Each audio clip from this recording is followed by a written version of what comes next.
All right, everybody. This is Nathan Lindorf with The Rational Independent. We are back. Today, we're discussing impeachment, but with a slightly different flavor than you might be expecting. From Politico, we have the headline, "The Impeachment Effort Losing Steam in the House GOP." Now, you might be thinking with the recent surge of negative headlines about Hunter Biden and possible proof coming to light / witness testimony, etc., of a bribery scheme associated with Ukraine and Burisma, which is news to some people on the left, but old news to other people who've been, paying a modicum of attention. You might think, as I did when I first read that headline, that we were referring to efforts to impeach Joe Biden. Nope, we're not that far yet.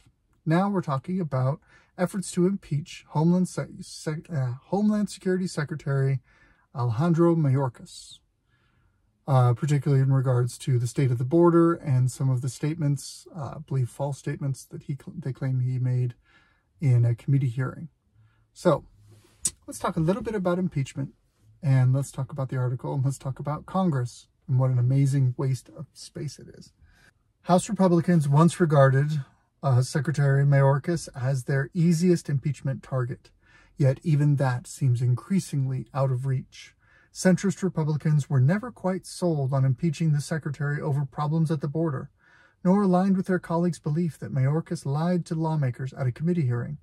Now, some of the most vocal Republicans pushing to remove him are acknowledging they're finding GOP skeptics virtually immovable. Republicans have the majority in the House, and things happen in the House on a bare majority vote, meaning that you can have an impeachment vote, theoretically, with a majority of one.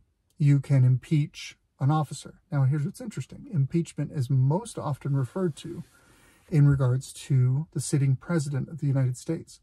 However, impeachment is a process in the federal government that relates to any appointed or elected federal officer. So you can impeach congressmen. You can impeach people like cabinet members like Secretary Mayorkas. You can even, I'm pretty sure, impeach judges, although I'd have to do a little research on that. The point is, impeachment is basically a forced removal from office. In order to do so, you have to meet a certain standard, what the Constitution describes as high crimes and misdemeanors. So let's say, just as a silly example, Alejandro Mayorkas, secretary, had provable evidence that he was taking massive amounts of bribes from, let's say, California businessmen in order to keep the border open, in order for cheap immigrant labor to keep flowing across the border, thereby meeting those businesses' needs. That is a quid pro quo. That is a problem. That should be an impeachable offense. You could then present that evidence and vote for impeachment, at which point those articles of impeachment will go to the Senate, and if confirmed in the Senate or convicted in the Senate, depending on the terminology, then you would be removed from office. Now, here's the kick.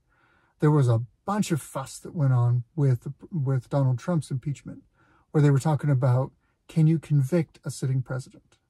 And to me, I'm no legal scholar, but this is just what I've reasoned out, what seems to make the most sense, is that you are not supposed to proceed with criminal charges against a sitting federal officer in such a way.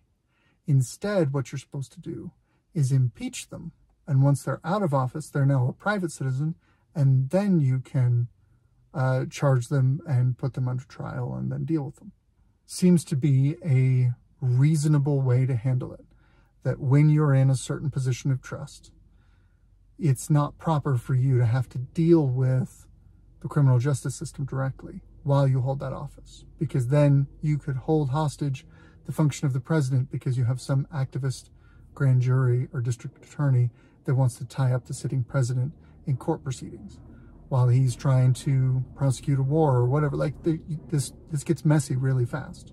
So it makes sense to say you have a provision to remove them from office, and then once they're removed from office, go ahead. They're a private citizen. Do what you want to do. Here's where we run into a bit of a challenge. There should be a greater push to impeach President Biden because there are provable things that he's done that should put him in the crosshairs for a detailed examination of corruption for himself and his family. That's fairly obvious, but it hasn't happened. And I think there's two reasons why it hasn't happened. One, the Democrats were very clever, and by impeaching President Trump twice, they actually made it harder for the Republicans to impeach the Democratic president, because impeachment should have a weight, it should have a gravitas. For those who were paying attention when President Clinton was impeached, that led the news, both sides of the aisle. Everybody was talking about it. It had been a long, long time since a president had been impeached. I think Andrew Jackson was between Andrew Jackson and President Clinton. I think that was, one and then the other. There was no one impeached in between as far as the presidents go. It's a rare, momentous event. Well, now you've impeached President Trump twice. Okay, so, and it went nowhere. It accomplished nothing. So, have you trivialized this activity? Maybe you have. Have you made it so that now it looks like with Republicans in a slim majority, if they do impeach President Biden, it looks like, oh, you got my guy, so now I'm going to get your guy. Tit for tat political bickering. And now the weight and the momentum of impeachment has now been deflated. Now nobody cares. I think that's part of it. But I think the other part of it is this. As we've discussed many times, the Republican Party's mantra is get rich while losing slowly. The Republican Congress doesn't want conclusions to any of these issues. They don't want resolution to any of these issues. They don't want to convict people. They don't want to put their political capital at risk to accomplish a principled action in the political sphere. Instead, they want to look like they're doing stuff without actually doing stuff.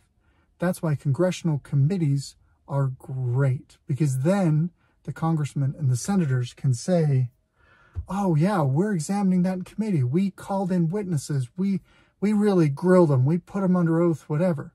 Putting someone under oath under threat of contempt of court or charges of perjury for lying to Congress, which is a crime, doesn't count for anything if you never prosecute the crime. When is the last time anybody got in trouble for disrespecting Congress, for stretching the truth or outright lying to Congress, for spinning what was done there, for ignoring congressional subpoenas? When is the last time there were ever any teeth to the consequences of such misbehavior? I can't recall a single instance in which someone has gotten in trouble on either side of the aisle for disrespecting congressional committee hearings and all of the trappings that surround them.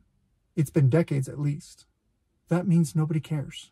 That means people in the know realize that this is noise, sound and fury signifying nothing. This is pomp and circumstance. This gives them a chance to posture to their base about the things that they're doing without accomplishing anything. Here we are, 3 years in, more or less, to President Biden's term. He only has a year left of his first term, give or take. And you're debating, your committees are still meeting, they're still examining, not just Biden, but Mayorkas. You can't even impeach a delegate who's misbehaving, much less the head of the snake. If you can't do that in a timely fashion, it becomes politically irrelevant. Think about it this way. Let's say 2 months into President Biden's term, he does something egregiously terrible, treasonous even, okay? And feel free to put Trump's name in here, okay? And that is horrible. And everyone agrees that it's horrible. And the Congress goes, oh, we're going to hold him to account. We're going to gather information and really create a Loctite case, and we're going to go after him. He doesn't resign. He continues to be president. And the committees take 3.5 years before returning, okay, we're going to go after him now. We're going to file articles of impeachment. We're going to vote and get him out of office 3 months before he would have left office anyway. It's a weird and extreme example to bring up the fact that in order for impeachment to be an effective political remedy, it has to be done in a timely manner. There's a clock on all of this, because if you're voted out of office, then you've gotten your consequence that would have come from impeachment. So if action is going to happen, it needs to happen in a timely fashion. It should be quicker. It should be more often. It should carry more weight I mean, it's similar to the idea of if you're trying to potty train a dog, house train a dog, okay? And if it pees in the corner on the rug and you wait an hour and then you smack it on the nose, the dog has no idea what's going on. It's just got hit. That's why it's important when you're training a dog to stay observant, stay engaged with them, to help them link the action and the consequence. So it needs to be quick. If you had a congressional caucus that was built around the idea of actually enforcing the rules, the rule of law, actually enforcing constitutional principles, then you would have fast and effective committee hearings. Then if people were stonewalling Congress, they would be thrown into jail for contempt of Congress, and there would be teeth to misbehaving in front of Congress. If, however, you have a Congress that on both sides has agreed, we're going to have one side that wins and one side that loses, but slowly, so they're credible, and everybody gets rich, then we want to create as much noise and as much blather and as much drama as possible while accomplishing as little as possible. And that's what we have here. It's losing steam. Well, they have a slim majority. Why do they have a slim majority? Because nobody respects the Republican Party. The Republican majority, let me put it this way. As someone who's sympathetic to Republican supposed principles, I would gladly vote Republican if they were actually going to accomplish the things I care about. But they don't. They get nothing done. They solve nothing. So why do I care about putting them in charge? The debt is still going up. The border is still not secured. Taxes continue to climb. Inflation continues to climb. Corruption proceeds and expands. Our cities are no longer safe. None of these things change. If I put Republicans in charge, if I put Trump, the most out-of-the-box candidate ever, in charge, I still get Fauci and the COVID medical tyranny state from Trump. So why do I give a crap about Kevin McCarthy and his supposed impeachment proceedings against Mayorkas, who he's still investigating years later, because they're not going to do anything about it in a timely fashion. And if they do something about it, it will be symbolic at the end of a term, or at the end of his term, or he'll resign in the face of impeachment charges, and someone else will come in his place, and the game continues on. But then Kevin McCarthy has a scalp that he's collected, and then he can really go to his base and signal and say, look, I held that bad guy accountable, except the border remains insecure, except taxes continue to rise, except inflation continues to rage. Nothing changes.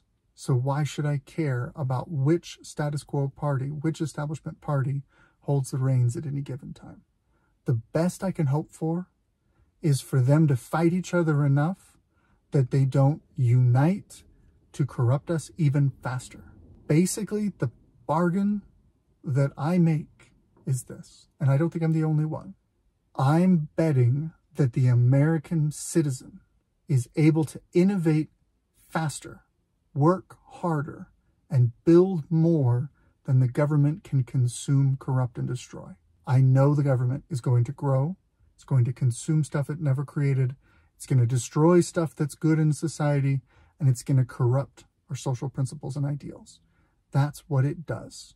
And all I can hope to do is tie it up in snarling infighting so that it fights itself and does not effectively, dramatically, quickly do those terrible things, thereby making it possible for me and the other productive citizens like me to grow faster than the government can destroy me.